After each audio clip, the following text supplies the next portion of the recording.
ಎಲ್ಲರಿಗೂ ನಮಸ್ಕಾರ. ಪಂಚರಾಜ್ಯಗಳ ಚುನಾವಣೆಯ ಜೊತೆಗೆ ಕರ್ನಾಟಕದ ದಾವಣಗೆರೆ ದಕ್ಷಿಣ ಮತ್ತು ಬಾಗಲಕೋಟೆಯ ವಿಧಾನಸಭೆಯ ಉಪಚುನಾವಣೆಯ ದಿನಾಂಕ ನಿಗದಿಯಾಗಿದೆ. 9ನೇ ತಾರೀಕು ವೋಟಿಂಗ್ ಇದೆ. 4 ಮೇಗೆ ರಿಸಲ್ಟ್ ಬರ್ತದೆ. ಕಾಂಗ್ರೆಸ್ಸಿಗೆ ಇದೊಂದು ಸವಾಲಾಗಿ ದಾವಣಗೆರೆ ದಕ್ಷಿಣದ ಚುನಾವಣೆ ಮೇಲ್ನೋಟಕ್ಕೆ ಕಾಣ್ತಾ ಇದೆ. ಅಲ್ಪಸಂಖ್ಯಾತರ ಮತಗಳಿಂದ ಸತತವಾಗಿ ಅಲ್ಲಿಯ ಜನ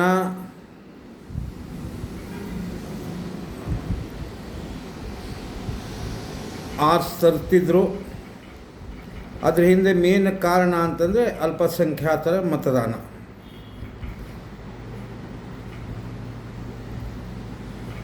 ಶಾಮನೂರು ಶಿವಶಂಕರಪ್ಪನವರು ಸರಿಸುಮಾರು 6-7 ಸತ್ತೆ ಅಲ್ಲಿಂದ ಗೆದ್ದು ಬಂದಿದ್ದಾರೆ. ಅವರು ಲಿಂಗೈಕ್ಯರಾದ ಮೇಲೆ ಈಗ ಅಲ್ಲಿ ಬೈ ಎಲೆಕ್ಷನ್ ಬರ್ತಾಯಿದೆ. ಶಾಮನೂರು ಶಿವಶಂಕರಪ್ಪರವರ ಮನೆಯಲ್ಲಿ ಅವರು ಮಲ್ಲಿಕಾರ್ಜುನ್ ಅನ್ನೋರು ರಾಜ್ಯದಲ್ಲಿ ಮಂತ್ರಿ ಇದ್ದಾರೆ. ಮಲ್ಲಿಕಾರ್ಜುನ್ ಅವರ ಧರ್ಮಪತ್ನಿ ದಾವಣಗೆರೆಯಿಂದ ಲೋಕಸಭೆಗೆ ಆರಿಸಿ ಬಂದಿದ್ದಾರೆ. ಈಗ ಅವರ ಕುಟುಂಬದವರೇ ಆದ ಅವರ ಮಗನಿಗೆ Samarth without getting the B form ಅವರು ಆಲ್ರೆಡಿ ನಾಮಿನೇಷನ್ ಮಾಡಿ ಹೈಕಮಾಂಡ್ ಮುಂದೆ ತೊಡೆ ತಟ್ಟಿದ್ರು. ಅದೇ ಥರ 80-85 ಸಾವಿರ ಮತಗಳಿದ್ದ ದಾವಣಗೆರೆ ದಕ್ಷಿಣದಲ್ಲಿ ಕಾಂಗ್ರೆಸ್ಸಿನ ಹಿರಿಯ ಕಾರ್ಯಕರ್ತರಾದ ಸಾದಿಕ್ ಪೈಲ್ವಾನ್ ಅವರು ಕೂಡ ನಾಮಿನೇಷನ್ ಮಾಡಿದರು.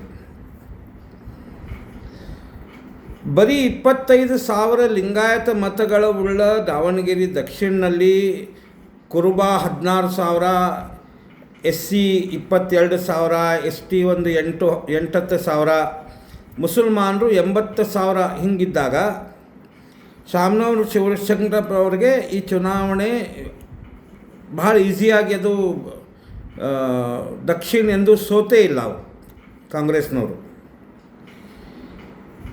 ಸರಿ, ಈಗ ಏನಾಗ್ತಾ ಇದೆ ಅಂತಂದರೆ ಕಾಂಗ್ರೆಸ್ನಿಂದ 2 MLCಗಳನ್ನ ಕಳಿಸ್ಕೊಟ್ಟಿದ್ರು ನಾಮಪತ್ರ ವಾಪಸ್ ಪಡೆಯುವ ಕೊನೆಯ ದಿನ.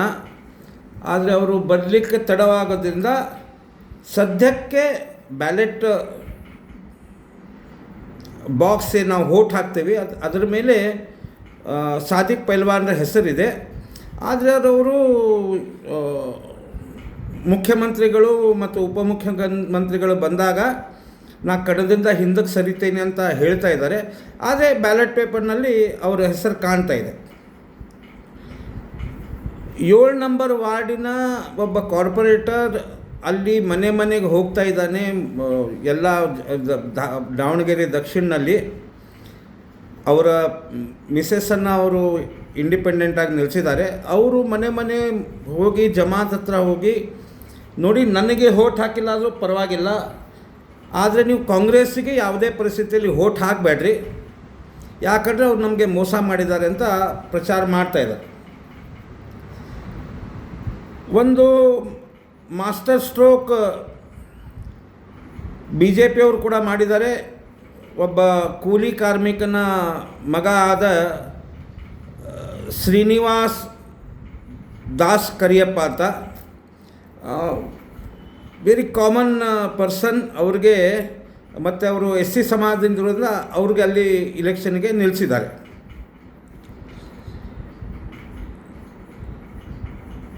ಹಾಗಿದ್ದಾಗ now it has become a very interesting battle.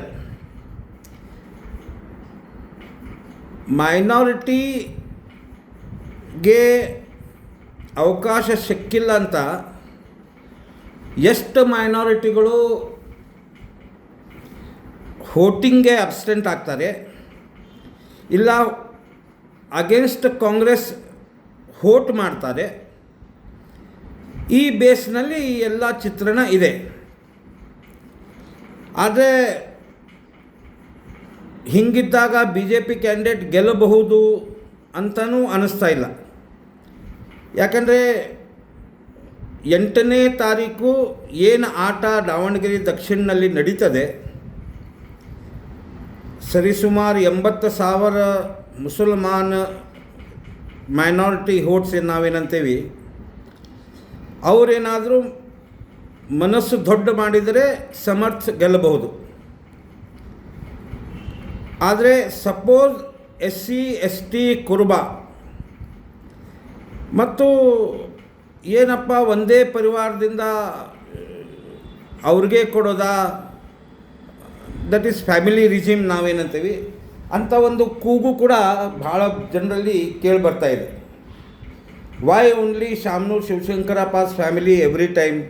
ಈ ಸತ್ಯ ಬದಲಾವಣೆ ಆಗಬೇಕು. ಆಮೇಲೆ ಇನ್ನೊಂದಿದೆ, ದಾವಣಗೆರೆ ದಕ್ಷಿಣದಲ್ಲಿ ಮಂತ್ರಿ ಆದರೂ ಕೂಡ MLAಗಳು ಆದರೂ ಕೂಡ ಅಲ್ಲಿ ಡೆವಲಪ್ಮೆಂಟ್ ಏನೂ ಆಗಿಲ್ಲ ಅಂತ ಅಲ್ಲಿ ಜನರು ಮಾತಾಡಿಸಿದಾಗ ಹೇಳ್ತಾರೆ.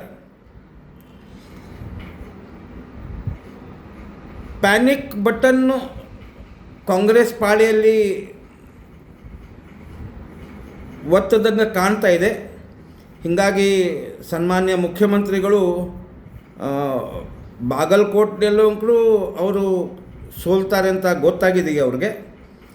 ಎಲ್ಲಿ ದಾವಣಗೆರೆನೂ ಕೈ ಬಿಡ್ತದ ಅಂತ ಅವ್ರಿಗೆ ಅನಿಸ್ತಾ ಇರೋದ್ರಿಂದ 5 ದಿವಸ ಅಲ್ಲೇ ಅವರು ಠಿಕಾಣೆ ಹಾಕುವ ಪ್ಲ್ಯಾನ್ ಇದೆ.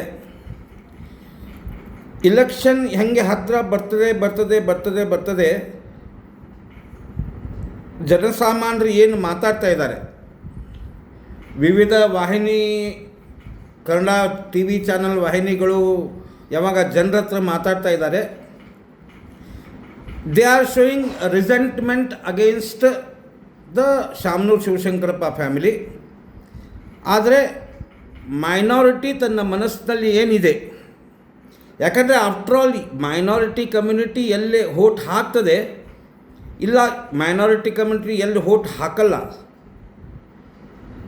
ಅದರ ಮೇಲೆ ಇದು ವಿಕ್ಟ್ರಿ ಮತ್ತು ಡಿಫೀಟಿನ ಕಾಂಬಿನೇಷನ್ ಇರೋದರಿಂದ ನನ್ನ ಅನಿಸಿದ ಮಟ್ಟಿಗೆ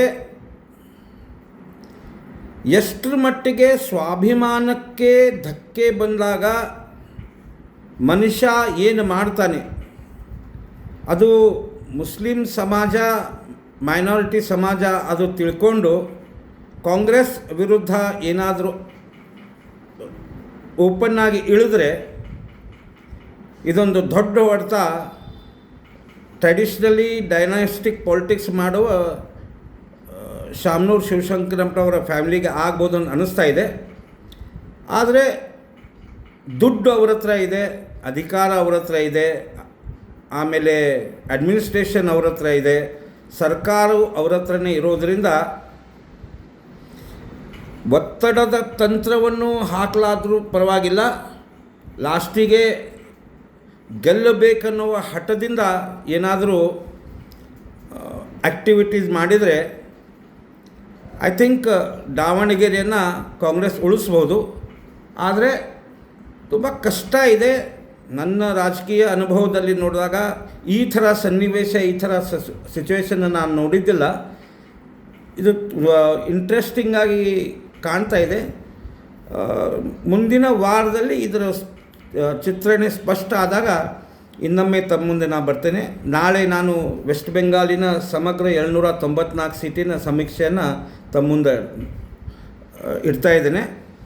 ಚಾನಲನ್ನು ಲೈಕ್ ಮಾಡಿ, ವಿಡಿಯೋವನ್ನು ಶೇರ್ ಮಾಡಿ, ಮತ್ತು ಮಿಕ್ಕಿದವ್ರನ್ನ ತಿಳಿಸಿ. ನಮಸ್ಕಾರಗಳು.